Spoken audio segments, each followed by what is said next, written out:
I'd like to thank you for joining us, and we're going to kind of continue the discussion today of music in worship. What does the Bible have to say about music in worship? When we looked at the first class that we did, we got more into the textual study, and what I would like to do to just kind of continue that is to kind of look at the more practical means of music and get into some different areas that music affects us beyond just the text and how it can apply to us as Christians on more of a personal level and so forth. We have a special guest with us here. It's Marcus Jensen, who is Andy's brother, and we're certainly glad that he is with us. And we brought Marcus into it. Actually, it was Andy's idea, and I certainly appreciate Marcus being here today. But Marcus is more of an expert in music than either of us are, and he is a music teacher and an instructor. And Marcus, if you could kind of give the people watching a little bit of background about yourself, and so that they can get a kind of a feel as to why we brought you in and what value you certainly can add to a discussion like this. Sure, yeah. Well, my background in music, as far as just music itself is concerned, I've spent many years studying music at a college level, performed in many groups and ensembles, as well as teach at a high school level. Then as far as in the church, I've been a song leader, pretty much since... You were baptized? Yeah, pretty much. So teenage years, and been doing that ever since. So it's kind of musically where I'm coming from. And what do you do for a living right now? I'm a music teacher. You're a music teacher. What are some of the different areas regarding music? Because I know there's a lot of different areas. A lot of different areas, anywhere from choral music to rock or jazz, I cover a pretty wide range. So a lot of different genres Yes. and so forth. Okay, that's great. But more importantly, instruments and vocal. Yes, both. Okay, Correct. so that is true. obviously, with looking at the first lesson and continuing from that point, we were talking a lot about the method of the music. And whereas singing is, it can be applied to certain types and methods and so forth, or it can be added on to it, that word singing that God has given to us in Scripture, and specifically with what we've been talking about in Ephesians 5:19, Colossians 3:16, singing is a particular method of what that was. And so again, as we mentioned, we looked at the text, the Greek form of those different words, and what the command was regarding certain things. But today what I would like to look at is more of the practical things, and that's why I think Marcus really adds a lot of value to this discussion, is because he understands the dynamics of what music is, and especially bringing music into worship, a worship setting, what it does to us, why God would command us to do this, and looking specifically at some of the misconceptions even people might have about music. We were talking a little bit before this started, and Marcus, if you could expand a little bit on something that you said is, just regarding the importance that people put in singing, why that is so important. Yeah. Well, let's first connect that to something you just mentioned when it comes to singing specifically. So there's plenty of debates whether music is a language or not. This guy and I have had many conversations about that. But at the least, even if you don't want to say it's a language, there's no denying that music is a form of communication. Mm-hmm. How we know that, just a simple way to illustrate it is find a movie that has some super dramatic tearjerker scene. Watch it, rewind it, and watch it on mute. And without the music that is almost inevitably in the background, the scene won't carry nearly the weight that it had with that music in the background. Not without even a word being said. Usually it's just, an orchestra or something in the background. No words, so it's indisputably the music that's creating that feeling and expressing that emotion, right? So with music, while yes, it can't articulate specific thoughts. and ideas, it does convey emotion probably better than any other way we have. And so when we have singing and worship, we're combining the elements of that strong emotional feeling we can put into music and the words, whether it be, worshiping God, or, teaching and watching one another. And we combine those two, so we have the music that helps with the emotion, and the words are helping us focus it. And that's, I think, right there, one of the important reasons why we sing and not play an instrument, right? Guitar, you can't say words on a guitar, right? It's just notes. And that doesn't really, you can't focus that emotion and point it, where you're trying to direct it, whether it be worship to God or something, with an instrument. Also, just from a performer's perspective, performed in many ensembles as an instrumentalist and as a vocalist, and I can tell you there is a complete difference performing with an instrument and performing with your voice.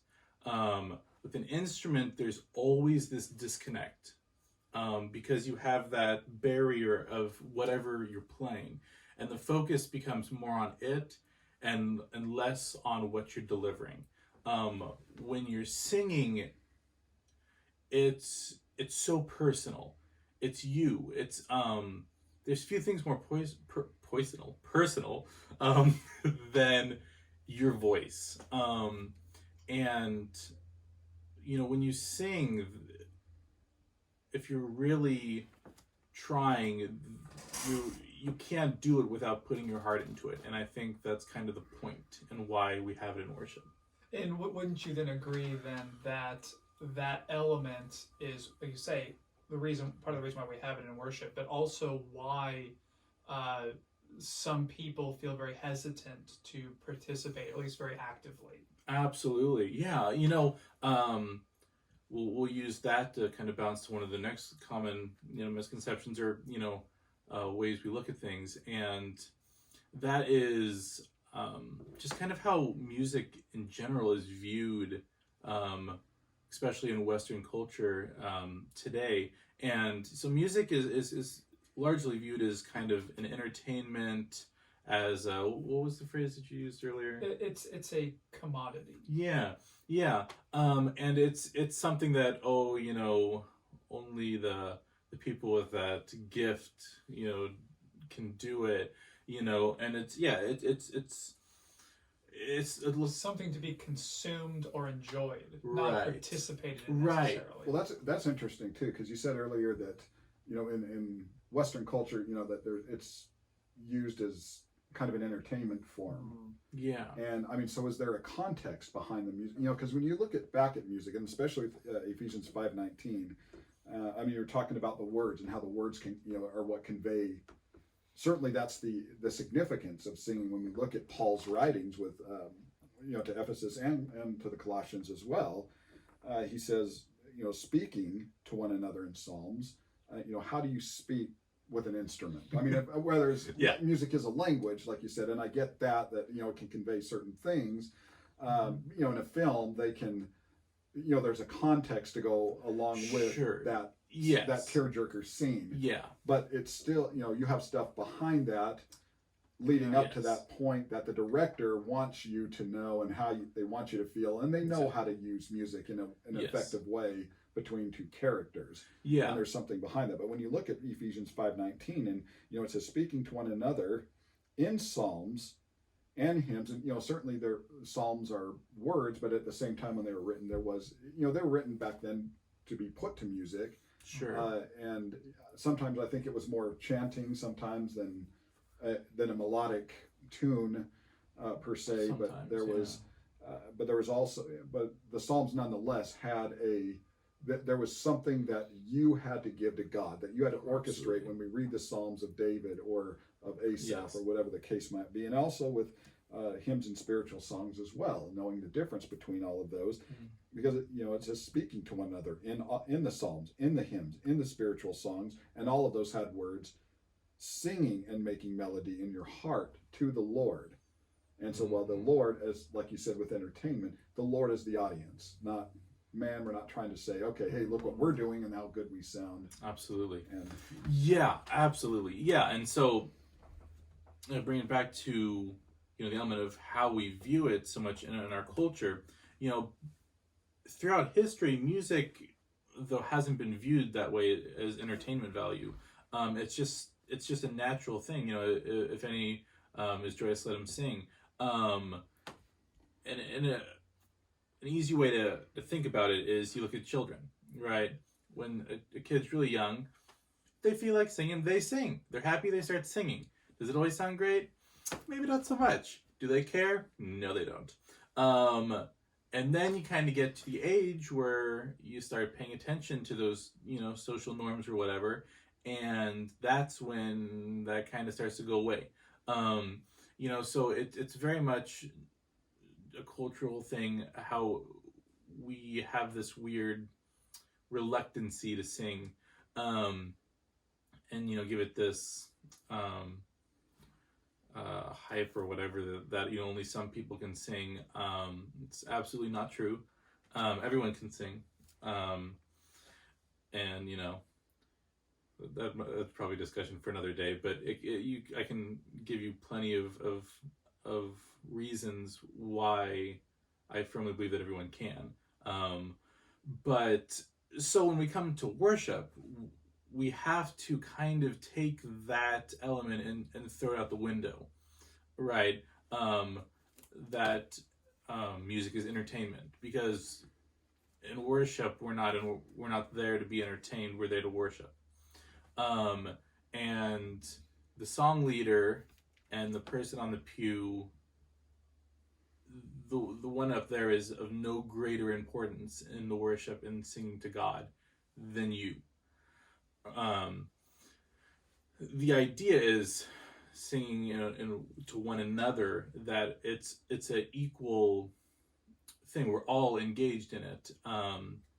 And we don't really have examples, correct me if I'm wrong, but of there ever being a song leader in the Bible when singing is being done. Maybe there is, I don't know of one, but not that I know of anyway. And in the New Testament. Yeah, and I think it's a wise thing to do to keep us all together and on track, but we do have to be careful to not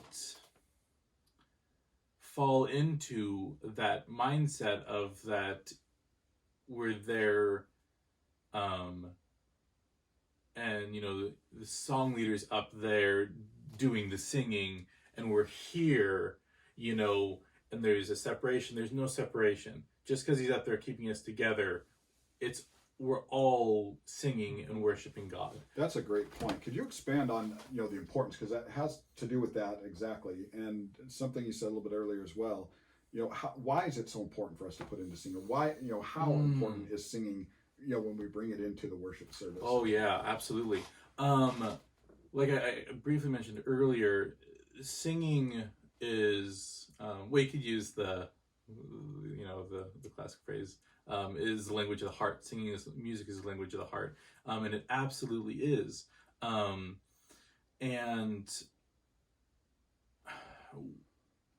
when we're worshiping God,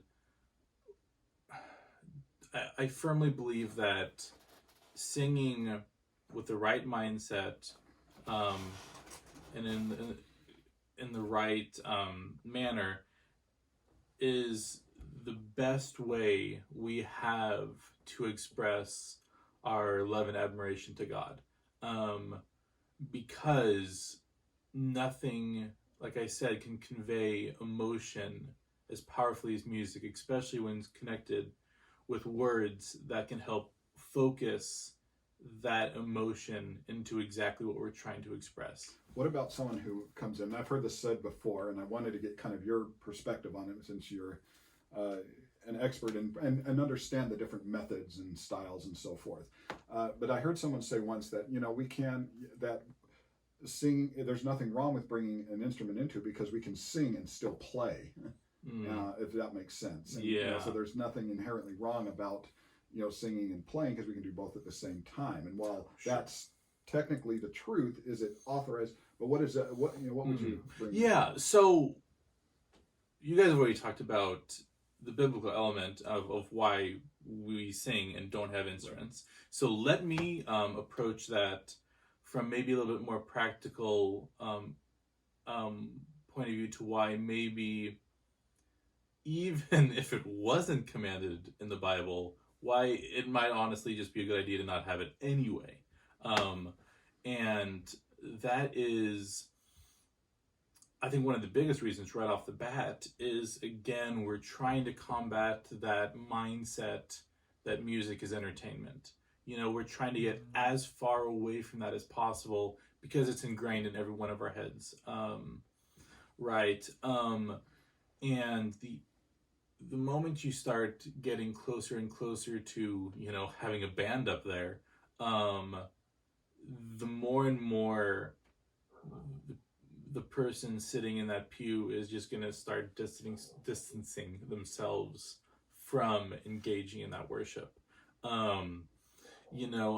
So I think that right off the bat is a really good reason why it's not there. But also, if we have the music, which helps convey the emotion, and we have the words that focus that, an instrument doesn't really aid that in any way.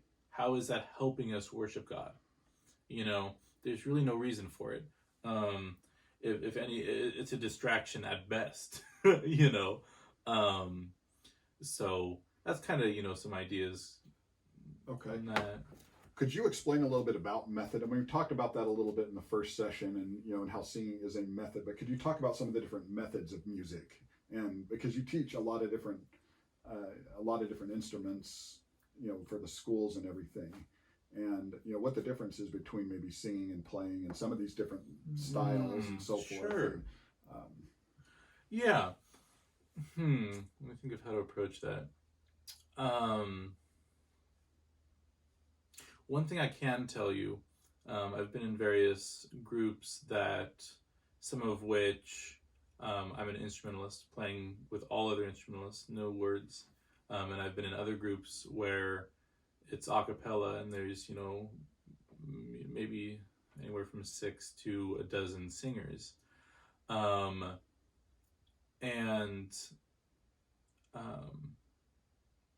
There's always a very big difference in I'll put it this way. It's a lot more common for a singer to leave the room crying in a rehearsal than it is for an instrumentalist to do that. And I think that alone there illustrates that singing is connected to the heart so much more than playing an instrument. And yet again, maybe just another reason why we're commanded to sing specifically. So words do matter. Absolutely. And wouldn't you agree that idea is part of why, one, a lot of people would rather have the instruments with their production value, and why a lot of people, even when they're in a church that does only sing a cappella, don't really do much of the singing themselves. Sure. And again, that's going back to the entertainment value. You come on Sunday and the band worships for you. Wait, that's not how it works, right? But that's kind of ends up how it is. They sound great, so that's awesome. I'm just gonna, and do you get a feeling from a well executed performance? Sure, you do, but it's not anything remotely like being engaged in it yourself and truly being engaged. And why don't we use this to segue into kind of your participation in the singing and worship. So, right off the bat, one thing that is always kind of caught my attention is how few things God commanded us to do in worship to Him, and how specific those things are.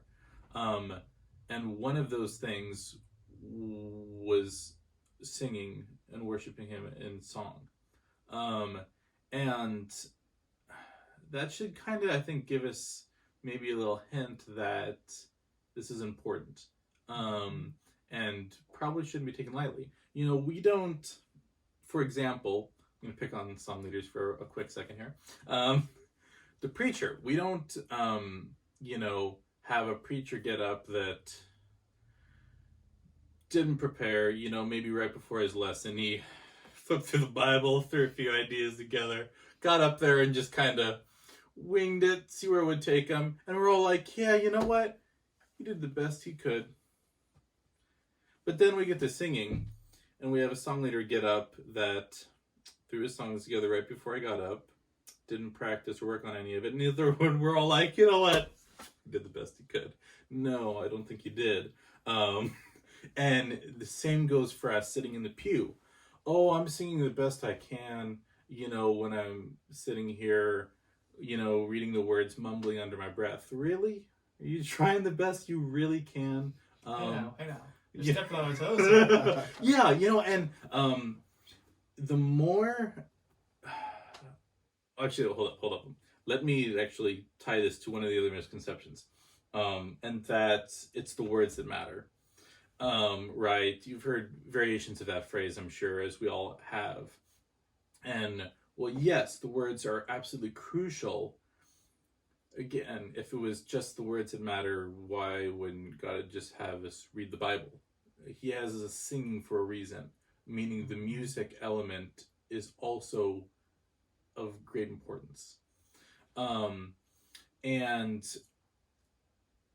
the more you engage, the more you're focused in trying to sing, not just, vaguely follow the song leader under your breath while burying your head in your songbook, but really engaging, trying. We're not saying you got to be an opera star, but really trying to do everything you can to sing and worship God. The more you put into that, the feeling and emotion that it creates grows exponentially, and the more, obviously we're not there for what we get out of it, but partially we kind of are, right? We get to gather with the saints, we get to worship God. It's a great feeling for us too. And we're speaking to one another in songs. Exactly. And actually, I really like that you said that.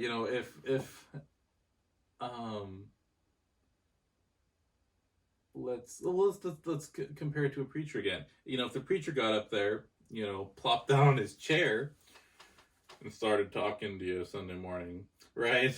You'd be like, what's this? But if you're just kind of sitting there with your songbook going like this, and hardly trying to sing, if again we're singing to one another, you're kind of doing the same thing. Well, it's not just that, but Colossians 3:16 says that we are teaching through this singing as well. Yeah. And so, yeah. would we just, you mentioned preachers a couple of times, and whether it's a preacher or Bible class teacher, would we just get up there and not be enthusiastic about it at all, right? And just be dry and unprepared and not really giving it everything that we have to try to make that engaging, not for an entertainment value at all, but engaging to glorify God, and to make sure to connect people to God, with the singing, and and you mentioned it, with being in a worship setting, we have what everybody kind of has incorporated as the 5 acts of worship. We have, aside from teaching, we have, the Lord's Supper and giving and praying, and, we have all these things. Would we, just become complacent or lackadaisical is probably a better word for it, with all of these different things? Would we, with the Lord's Supper, we that is one of the most emotional parts, or it should be, of worship. That we're remembering the sacrifice that Christ made for us. I mean, we get emotional at funerals, and that's essentially what that is it's a funerary kind of context with looking at that Lord's Supper. And there would be no reason why we should not, there's a reason why on the front of that it says, "This do in remembrance of me." We're not trying to remember what our grocery list is. We're not trying to remember what we have to do that week, or there's so many different things that can distract us. "This do in remembrance of me." And singing, is kind of the same way. We just there's a difference. We can become distracted. We have short attention spans sometimes, and we look at my son he's always accusing me of being distracted by shiny objects. We go to a grocery store. You think a grocery store, the wives always have the reputation a lot of the time of getting distracted and going up and down. That's not it in our house. It's flip-flopped in a way. I'm a visual person, and I will just spend much more time than we do in it. And my son always has to come and say, "Dad, come on, let's get out of the store." And so, we get distracted. Yeah. And sometimes in a worship setting, it's the same thing. But is there a difference, though, between getting distracted and just not trying? Oh, absolutely. Absolutely. Yeah, I mean, obviously we all get distracted. I mean, it happens. But to get distracted is one thing, but trying. One comes from being distracted is something you don't plan on doing. Right. Not preparing is something you decide to do. Yeah. That's a good way to think about it. Yeah. And I had a train of thought, and it got lost somewhere along the way. But well, you're a music teacher. I mean, just and when you're in a concert, or you have you've got your students ready to do a concert, a recital. I don't know what the term is for what you do with them, or a choir, whatever it is. I mean, can you, while you're watching them, and let's say and we can put this in the same kind of setting or mindset as God's watching us do this, and while that is a performance, someone's watching it, and someone is going to know, you especially, because you're the expert, just as God's the expert in watching us sing these psalms, hymns, spiritual songs, singing to one another, speaking to other in these different ways. You can tell someone is not trying. Someone's not putting forth the effort. Oh, yes. And God knows the same thing with us if we're not doing it. Oh yeah, absolutely. And I think this idea is maybe thrown around a little too lightly, but if you take the concept of, would your singing be the same if Jesus was in the building during your worship? I have a feeling that it would sound a fair bit different. That's a good point. But it shouldn't, because he's listening. And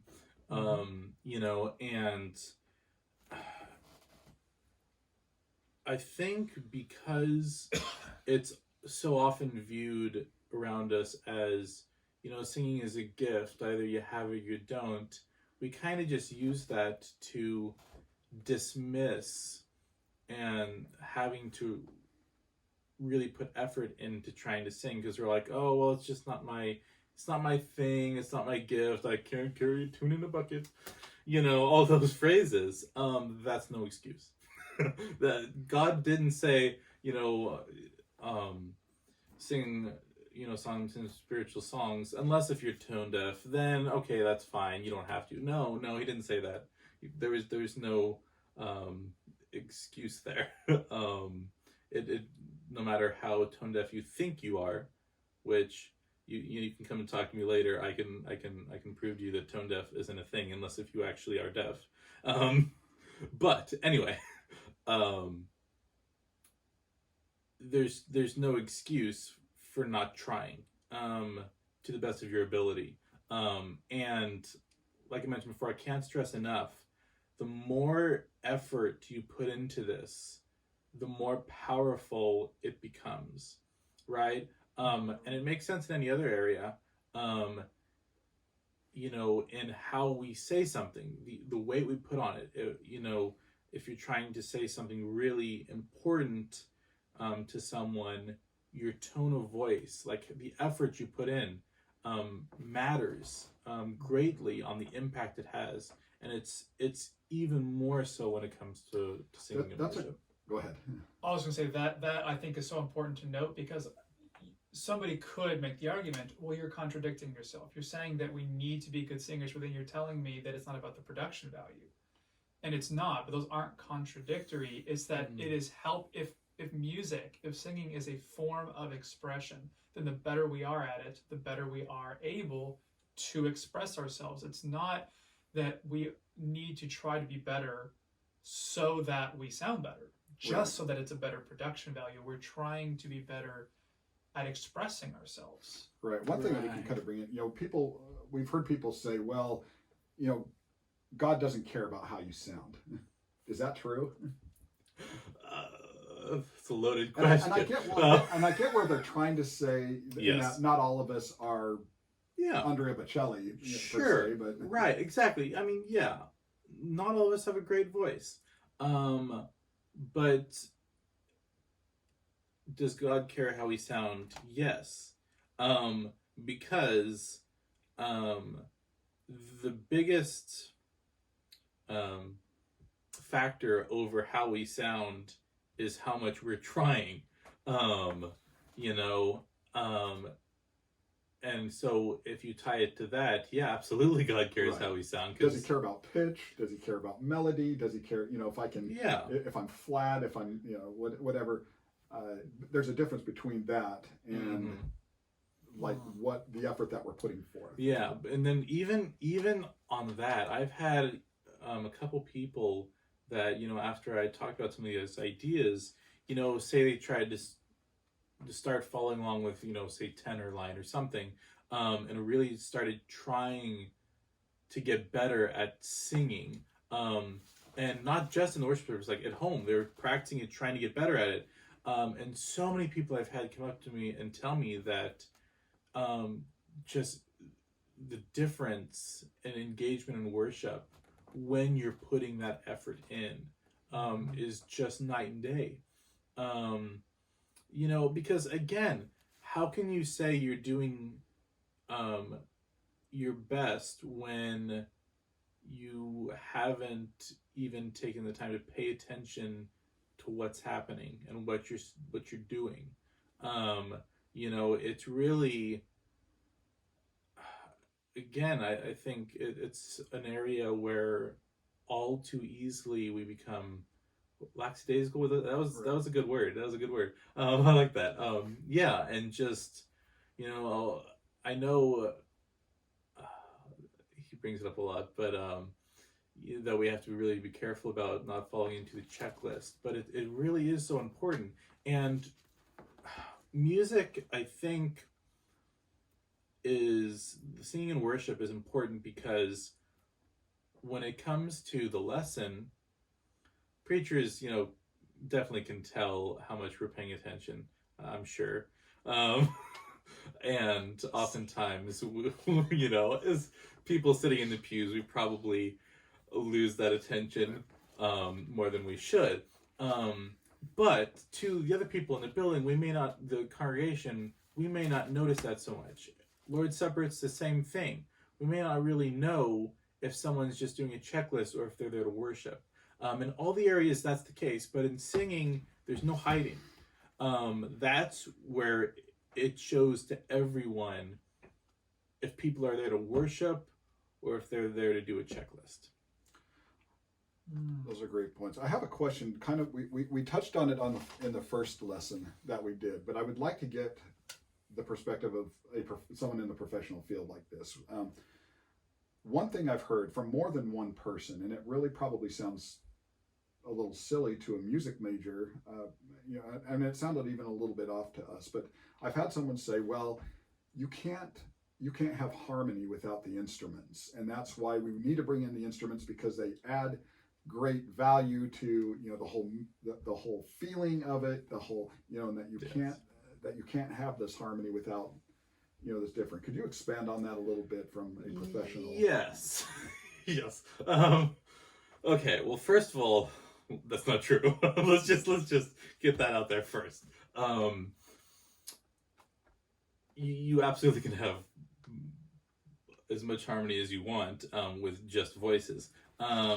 Now, however, there's probably a reason why they're saying that, and probably the reason is because most of the people that are used to being around singing probably weren't trying. So there probably wasn't an abundance of harmony, because to sing harmony takes engagement and effort, right?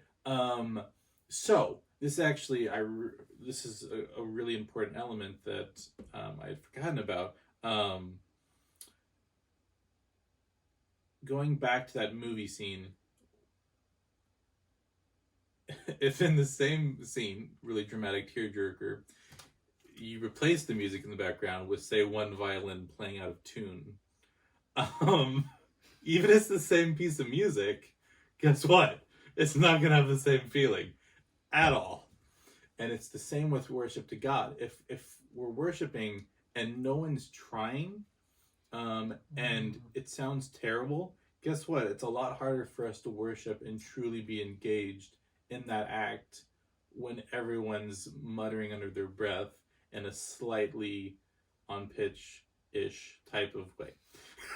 How many song leaders have started it high or low, and they stop it, partway through the song because everyone, on the song leader, and I guess it goes to show you that people do follow the song leader. They can't, because not all of us are really super experienced in pitching it the right way or keeping on tune or whatever. And while we know the tune of the song or the melody of it, the song leader does have an important role in that. If he's off and throws everyone off, it doesn't take very long before the song just goes in every direction like fireworks. Yeah.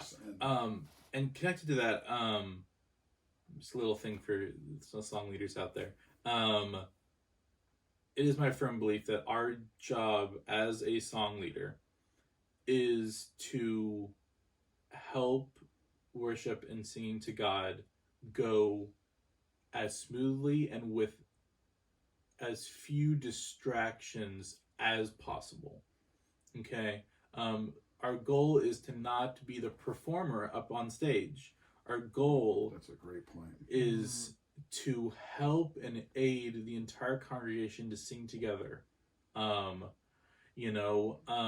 so some practical elements to really be considering is, am I on pitch? Am I starting at the right tempo? Again, if you start a song and you're going way too fast and everyone's struggling to keep up with how fast you're singing, do you think they can focus on worshiping God when they can't keep up with the words you're saying?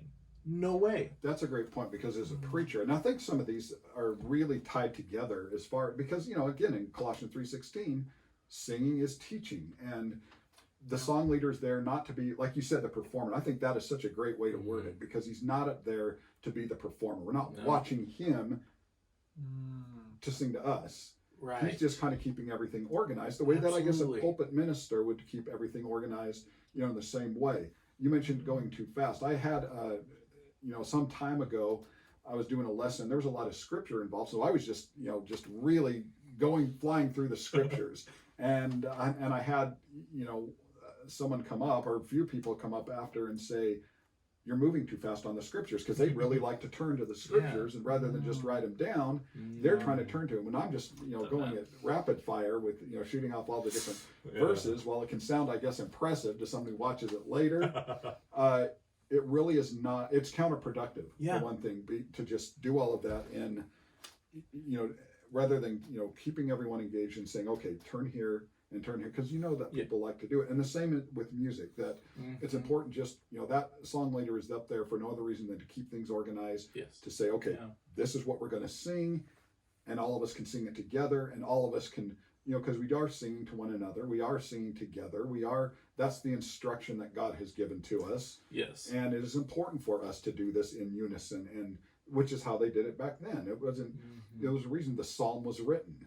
Yeah, absolutely. In that way, so everyone says that they knew, that everyone, and again, we mentioned before that, people just automatically assume, well, there's no songbook back then, because they could try to say, well, the instrument, comparing the instrument to the microphone or comparing it to the songbook, and there's a difference between the method of the singing and an expediency that we kind of bring in. Oh, People just assume, well, there was no songbooks back then. Why do we use those? Well, why do we assume that there was no songbooks? Something had to keep those psalms organized. They knew what those psalms were. They knew what those spiritual songs obviously were. They had to come from somewhere, and to say, hey, this is what we're going to do. Well, it might not be a bound tome like this. Yeah, it came from somewhere. Yeah, well, I mean, yeah, absolutely. Yeah, even in the Old Testament, you have David writing songs to be sang, writing. So to think, well, they don't have a songbook. How do we know? They probably had songs that they all had written down and knew how to sing. Absolutely. And I used the speed of the song leader just as one example. But pitch is obviously a huge one too, and there's so many things. Again, taking the time to song lead it with the goal that we're trying to create an environment where people can focus on worshiping God. And again, just trying to eliminate every distraction, because just us by ourselves give ourselves enough distraction to cause, loss of attention and stuff like that. So we don't need any help in that. The goal is to try to keep us together as much as possible, to where, again, the focus can be placed on what we're doing in the act of worship we're doing, and not on, watching the song leader. I'm not saying don't watch your song leader, pay attention to his timing. That's not what I'm saying. But I mean, watching him for entertainment value, if you will. It's really important. Well, I appreciate everything that you brought to us. We're just about out of time. Do you have anything to add, Andy? Or? I think that's good. Okay. One of the disadvantages, I guess, of pre-recording something like this is that people might have questions. And whereas you have, with Facebook Live or doing a live thing, you can have those questions kind of come in, and I'm sure there's things that we have said today or discussed that someone might have a question that to kind of add to it, or something that they've heard or whatever. And if you do have any questions, would you mind coming back? And if you have any questions on this subject, if you could either put those in the comments below, or email them to me, or email them to Andy or even Marcus, and if you have theirs, and I can try to make the emails available or whatever. But so we can kind of approach this again and hit some of the specific questions. I know we covered quite a bit of material, and certainly appreciate the professional value that Marcus has brought into this discussion, and certainly with Andy, and with looking at the biblical portions of this as well. This is something that you can spend so much time on. It really doesn't. Yeah, and I'm so glad you guys did this, because I'm sure many people can relate to, wherever they go, or the congregation, they've heard lessons on music, maybe once or twice, and it's usually, this is why we don't have instruments in worship. And that's all they look at. Right. When, again, it's such an important element, and I think deserves a whole lot more attention and meditation and thought than we put into it. Absolutely. We can also ask the question, as we have covered all of this material in these two classes, or the two sessions. Why did God word it like this? There's a reason God said to speak to yourselves in psalms, hymns, spiritual songs. These are all musical terms, or musical kinds of the things that you can put in. Singing. Yeah. And he mentioned singing. And why did he only mention singing? Why did he not mention anything else? And there was a reason that God put that in there. And we can look at it and say, well, God didn't say this, and God didn't say this, and we can add in a whole bunch of things and make guesswork of it, of what God didn't say. But what is there usurps everything that is not there. Why did God only mention singing? And why did in these different things of especially with looking at music, that it is this is what he wanted us to know. This is what he wanted us to do, and certainly to do it to the best of our ability. To make to bring the very best of it into it. Yeah. So again, thank you for watching. And again, if you have any questions, please don't hesitate. And we would love to have a follow-up on this based on your questions, and to maybe bring Marcus back at a future point to further discuss this. But we thank you again.